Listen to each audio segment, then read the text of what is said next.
¿Qué tal amigos? ¿Cómo están? Mi nombre es Darío Domínguez, algunos de ustedes me conocen. Este video lo dedico para todos mis amigos, mis clientes, empresarios, mis compañeros de trabajo. Y esta conferencia le quise poner por qué aplicar los principios de la Biblia en los negocios.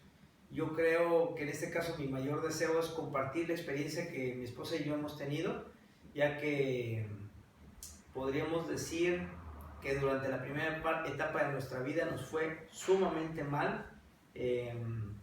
Hubo un año en el cual yo dije, caramba, nada más falta que me mea un perro, porque de plano choqué carros, hasta atropellé a un muchacho, digo, vaya, me iba muy mal. De ahí Dios empezó a restaurar mi vida y parte de esa restauración fue a través de la Biblia, donde constantemente la abría yo.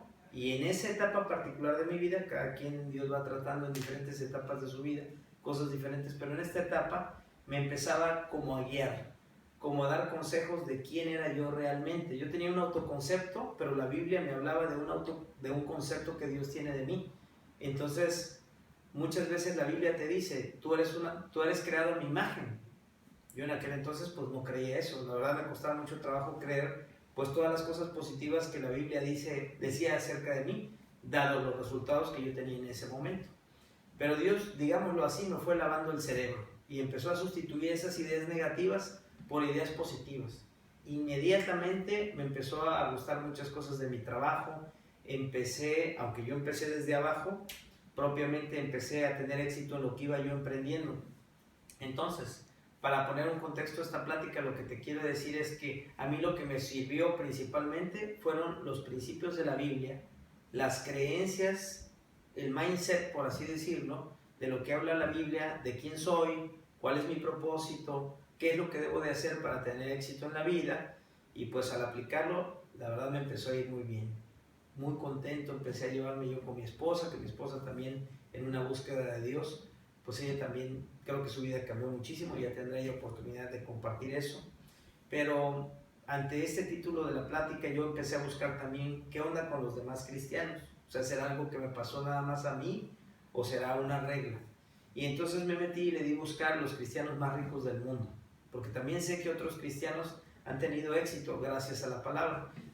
Te quiero compartir, aquí anoté unos nombres que vienen en ese reportaje, un reportaje que hicieron los de la revista Times, un reportaje muy serio, y mencionan a algunos de los cristianos, no te digo que todos, pero los que tienen un énfasis en aplicar la Biblia a cuestiones demasiado prácticas de los negocios. Stephen Scott es uno de los principales de American Telecast Corporation. Ese señor, además de tener sus empresas exitosas, creó 2 libros que llaman mucho la atención. Uno de ellos es Jesús, el hombre más sabio que ha existido. El segundo es Los secretos de los hombres más ricos del mundo, pero refiriéndose a todos aquellos cristianos que vienen en la Biblia, personajes que sistemáticamente encuentras en el libro de Génesis, Éxodo, Levítico. Toda la Biblia está plagada de casos de éxito. Obviamente también viene la gente que no tuvo éxito, pero digamos que puedes rescatar de ahí, entre unas 2 opciones, hacer las cosas de la gente que no tuvo éxito o hacerlo de la gente que sí tuvo éxito. Podemos mencionar muchos personajes. Antes de eso voy a mencionar algunos otros que menciona el reportaje del Times. Truett Cathy, de Chick-fil-A, otra empresa, In-Out Burger. Mary Kay, que es de las que sí se me hicieron conocidas.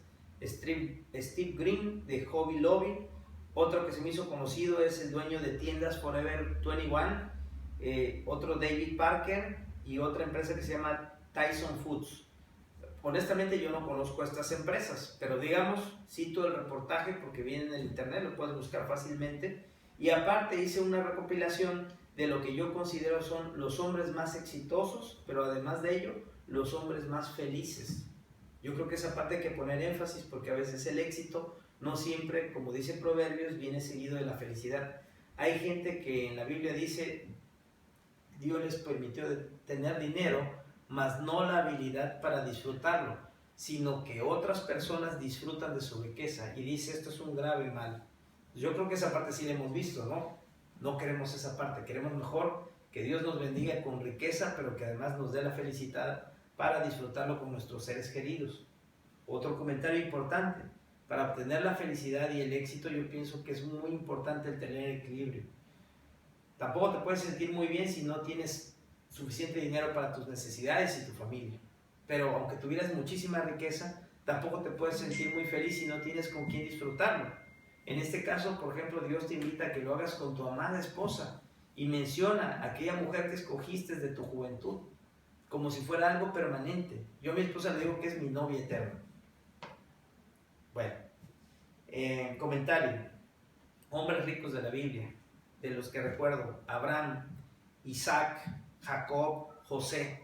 Muy interesante porque fue de las personas que pudo, además de tener riqueza y seguir los principios bíblicos, logró que sus principios transmitírselos de una manera eficaz a sus hijos, que es otra de las cosas que te pueden causar mucha infelicidad o mucha felicidad. Infelicidad si de repente tus hijos caen en las drogas, el alcohol, el suicidio, las malas compañías.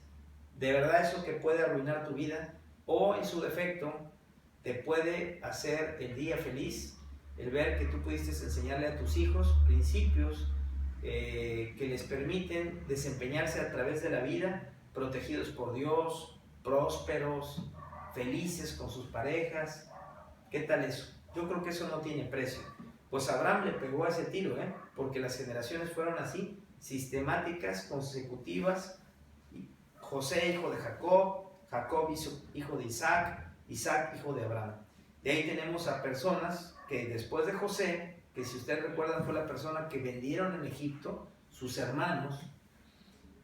Después él llegó a ser un hombre muy próspero. De hecho fue uno de los gobernantes de Egipto. Pero vemos después cómo toda mala acción tiene también una consecuencia, y en este caso una consecuencia gravísima. Sus hermanos, que fueron las otras tribus, vendieron a su hermano José. ¿Qué pasa en la siguiente generación? Se paga la factura. ¿Y qué pasa? Los hijos de esos 2 hermanos, o de esos 11 hermanos, terminan siendo esclavos en Egipto.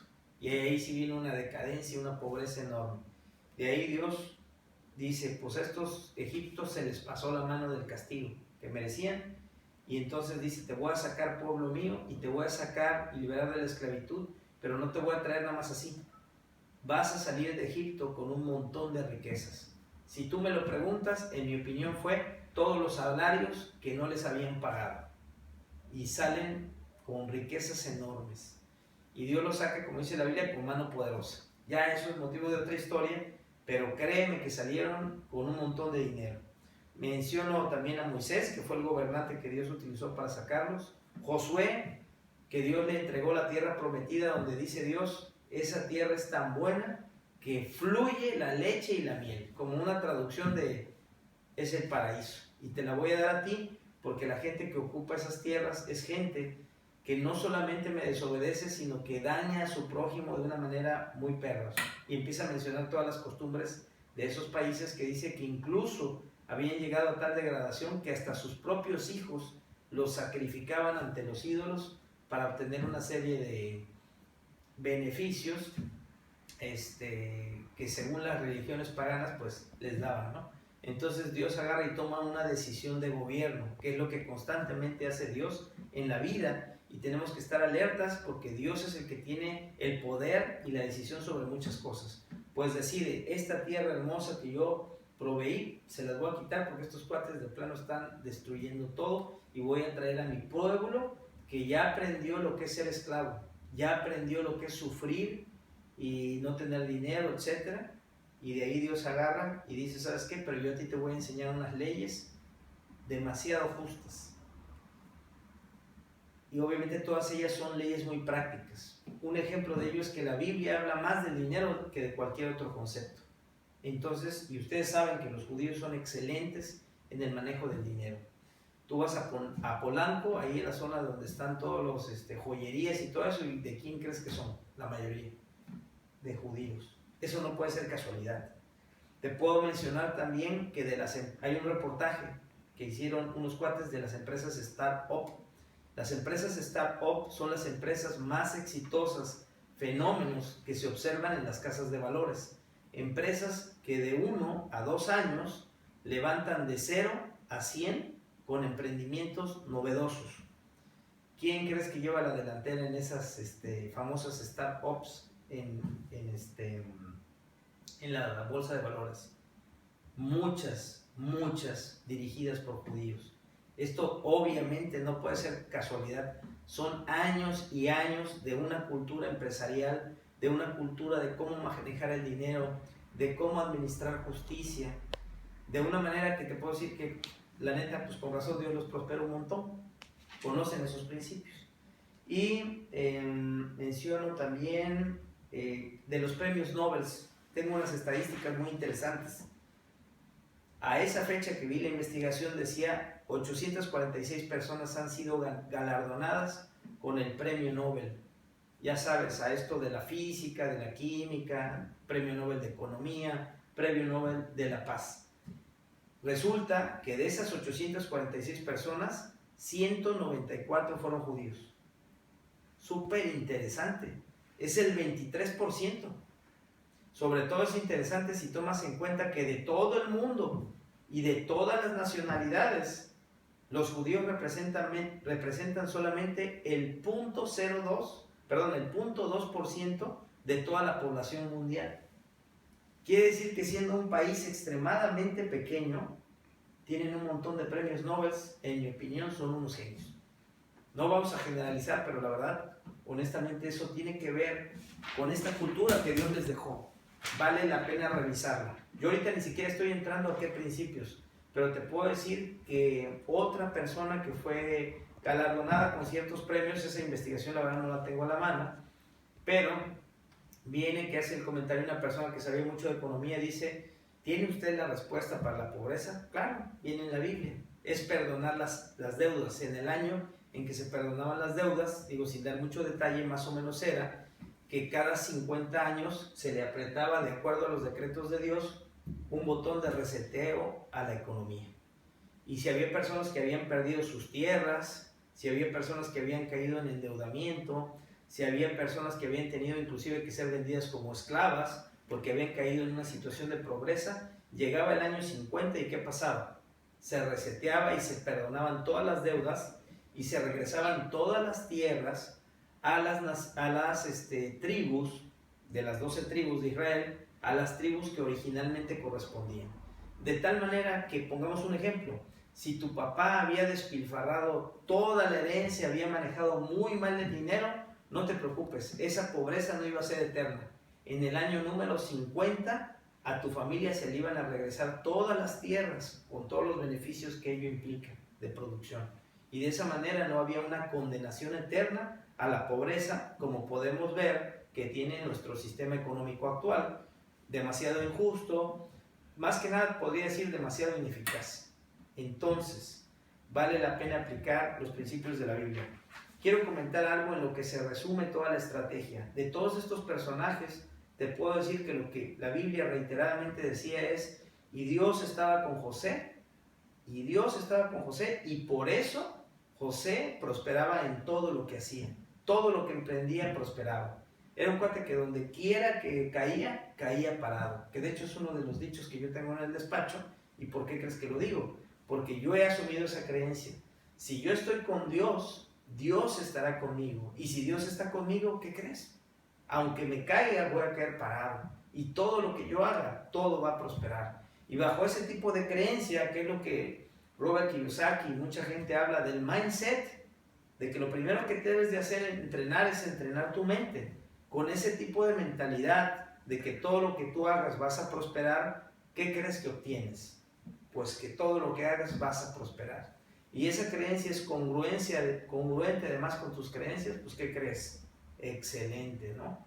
Este es el primer capítulo que comparto. Realmente no compartí ningún principio bíblico más que el hecho de, si Dios está contigo, todo lo que tú hagas prosperará. Y además te puedo decir que es justo, porque una persona que Dios está con él es una persona que cumple los principios. A nadie le va a hacer mal. Como dice el principio bíblico, amarás a tu prójimo, o sea, a la persona más cercana a ti, en general a los que te rodean, lo amarás de la misma manera como te amas tú.